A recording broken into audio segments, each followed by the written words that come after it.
So what's up? Kamusta? Ayos ba tayo dyan? So nandito tayo ngayon sa may Microbike San Rafael branch para sa update natin dito sa motorcycle na to. Alamin natin kung sulit nga ba yung presyo at yung specification nito, update price para sa inyo. Ngayong 2025, alamin natin yan. So ano nga bang motorcycle na to? Ito yung Microbike HDC 150. So tara, samahan nyo ako, walk around natin. Ayos na ayos. You ain't see me activated. You better hope that you never see me agitated. I think about my actions, plan them out, evaluated. That's how I end up on the top, man, I'm calculated. My mind's a weapon, my body is the engine. I'm never second guessing, I just do what I was destined. Cause I feel I got the blessing, persistence and obsession. That's how you keep progressing. So yun na nga, dito sa motorcycle na to, ngayon nandito tayo ngayon sa may Microbike San Rafael para sa update natin. Siyempre gusto ko tingin kayong i-update dito sa motor na to, mga naghahanap ng pan-tricycle dyan, mga pang-custom, pwede ang isang to, ikutan na natin itong motor na to. Ayos na ayos yan. So yun na nga, ang nagustuhan ko dito is naka-LED na yung kanyang headlight. So meron siyang 5 bulb. Tapos paikot niyan, LED, signal light niya, LED, hindi siya ganun ka-flexible pero sakto na yan. Pero ingat tayo rito pag nasasagi siya, lalo sa parking. So meron tayong magandang emblem ng Microbike. Ayos, diba? Tapos may plastic siya na cover, reflector, side by side, and then naka-telescopic fork tayo rito. Meron tayong rubber boots. Metal naman yung kanyang fender. Dito sa harap, maganda yung paint job. Maganda rin yung kanyang wide spoke. Malaki yung kanyang drum brake. And yung kanyang size ng gulong ay 3x17. Ayan. Sa frame naman niya, pwede na tayo rito magpa built-in ng kanyang sidecar. Ayan, pwede tayo magpagawa dyan. Pasukatan na natin. Tapos maganda rin yung pagkakahinang niya. Ayan. So, naka Euro 3 na din ang isang to. Maganda rin yung kanyang makina. Malaki din talaga. 150cc. All goods, diba? Kung hindi ka na masyadong maselan sa gas consumption, pwede ng isang to. At kung medyo nabibitin ka sa 125cc, 150cc na to, all goods na to. May arangkada, may hatak. Okay? So, naka-carb type pa rin naman ang isang to. And ito nga pala yung pangalan niya. HDC 150. Naka-CDI na rin yan. Yung decals natin dito, minimalist lang. Bagay na bagay naman sa kanya. Sa kulay, lalo. So, mayroon tayo rito. Kickstart. Maganda rin yung design. Simple pero mukhang maayos yung style. Yan. So, meron tayong monitoring ng ating oil. Para in case na change oil na tayo, makikita natin dito kung goods pa siya or for change oil na. Ayan. May Microbike din tayo rito na pangalan sa kanyang makina. And yung kanyang rear brake pedal. Ayan. Medyo matigas ng konti. Malaki yung kanyang spring dito. Ayan. Tapos, kagandahan dito ang lapad nung kanyang tapakan. And then yung kanyang foot pegs dito, hindi rin siya napiflip. Combination ng rubber and metal. And dito naman sa side, kabilaan or dito yata yung ating battery. Ayan. So, yung ating tambucho, malaki. Mahaba. And then meron tayo rito cover na metal naman yan. Ayan. Sa gas, sa kanyang gas tank, malaki din. Yung isang to, aabutin na ng malayo bago ka magpagas. Ayan. So, meron tayong swing arm, tapos yung kanyang foot pegs, ganyan na itsura niya. Naka-attach naman yan sa kanyang swing arm. Yung kanyang shock dito, pwedeng 4, pwedeng 2. Itong 2 na nandito is adjustable naman yan. Ayan. So, naka-drum brake din tayo sa likod, naka-wide spoke din tayo, at yung size din dito ay same lang dun sa harap, 3x17. Ayan. So, sa kanyang panel gauge or sa kanyang handlebar is naka-upright position tayo rito. Ganyan ang itsura natin. Maganda yung finish. Ayan. So, yung ating panel is meron tayo ritong round style. Then, dalawang round style. Tapos, yung kanyang RPM na dito sa side, neutral, pag naka-high beam.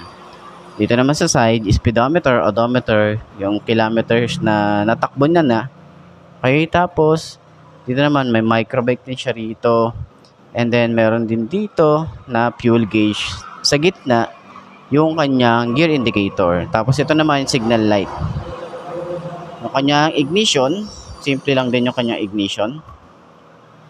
Maliit lang din yung kanyang susi. Ayan. Meron nga pala ritong adjust. Ayan, pwede nyo i-adjust yan. Ayan, na-adjust siya. Nagagalaw siya. Okay, ayan. Pwede nyo i-adjust. Pwede natin balik sa 0. Ayan, pwede natin balik. Switches. Ito yung itsura ng switches nila. Metal. Ayan, medyo kakaiba lang din yung itsura.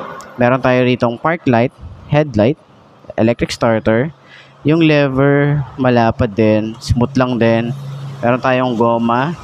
Yung kanyang throttle, medyo payat lang. And then, yung grip niya medyo payat. Tapos yung throttle natin, medyo malalim. Pero mukhang responsive naman siya. Sa side naman, meron din tayo ritong malapad din yung ating lever. Yung clutch, sobrang lambot lang din. Ayan, yung grip niya, sobrang saktong-sakto sa kamay natin. And then, signal light, left and right, busina, high and low. Wala lang tong hazard, and sana dito upgrade is maglagay sila rito ng USB charging port. Yun lang naman. So, itsura ng ating upuan, maganda rin yung upuan natin, malapad, and then ganito yung design niya.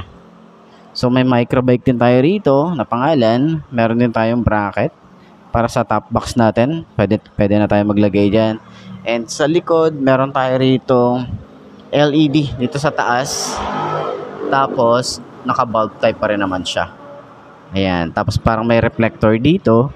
Lagayan ng plate, yung kanyang fender, metal naman, and then may combination or extension na plastic. Ayan. Side naman, meron din tayo rito sprocket size na 45T. And meron tayo rito chain cover. Ayan. Maganda rin yung kanyang chain cover dito. Hindi siya ganun ka-flexible. Tsaka hindi siya mukhang uuga-uga. Ayan. So, naka-CDI na rin yung kanyang makina. Ito yung style. Tapos, naka-dual head shifter. Maganda rin yung tapakan dito. So, yung kanyang foot pegs hindi rin napiflip. Ayan. So, ayan yung kabuuan. Okay. So, para naman sa presyo nito, tapusin nyo yung video. Nasa dulo ng video yung kanilang price. So, ngayon, upuan naman natin ang isang to. Kung abot ba ng 5'2", nakagaya ko ang motorcycle na to. Ayos na ayos yan. And I already learned that lesson, yeah. I'm changing who I am. I'm making a new plan, rearranging my life, and I won't look back ever again. You can't stop what's moving. You can't stop what's moving. I'm changing my life, and I won't look back ever again. No fear, see clear. You deserve to be great. I know if. So, yun na nga para dun sa mga kukuha ngayong 2024, 5'2" ang aking height. Siyempre, para at least meron kayong reference sa kagaya natin na 5'2", mga kagaya ko na gustong bumili ng ganitong motor, di ba? So, ngayon, side stand muna natin. Yun, no? So, pag sinide stand siya, maganda yung pagkakahiga niya, no? Kapag sa side stand, mukhang goods naman siya kapag iniwan natin sa parking. So, ayan. 5'2" ang aking height. Upuan na natin. Okay? Para at least meron kayong reference. Ganyan ang itsura natin. So, di pa natin na itatayo yan. Okay? So, hindi nga pala tayo naka-boots ngayon. Pero, sobrang tingkayad. Pero, goods naman yan. Kasi sobrang gaan ng motor. Wala naman tayo naging problema dito. So, ganyan. Ang itsura natin kapag ang technique natin, yan, ganito. So, iaangat natin yung isang paa para dun sa support, para sa brakes dito sa likod. Tapos, kapag nasa traffic naman, kailangan nyo nang umabante at para mag-gear, no? Ayan. So, madali lang naman yan. Okay na pag-aaralan naman yan. Turning radius niya, saktuan lang yung kanyang turning radius. Hindi siya yung sobrang lawak, pero goods na to para makapag-U-turn tayo ng maayos, diba? So, yan. Shock na naman niya sa harap. Goods naman. Okay, yan. Kita nyo naman. Sa likod, saktuhan lang din. Pero malapad yung ating foam dito tsaka malambot. Hindi siya yung sobrang lambot, nasa gitna lang siya. Yung lambot at tigas, gitna lang. Pero yung lapad ng upuan, no? Tsaka medyo pabukaka tayo rito. Ayan. So para dun sa lahat ng mga gustong kumuha ng ganitong motorcycle, lalagay ko yung contact number dyan ni Microbikes San Rafael para at least rekta na kayo na mag-inquire sa kanila, tumawag sa kanila, or pwede nyo rin silang kontakin sa kanilang Facebook page, or ako, pwede nyo akong kontakin or pwede nyo akong i-message sa aking Facebook page para at least ma-assist ko kayo sa branch nila. Okay? Ayos na ayos yan.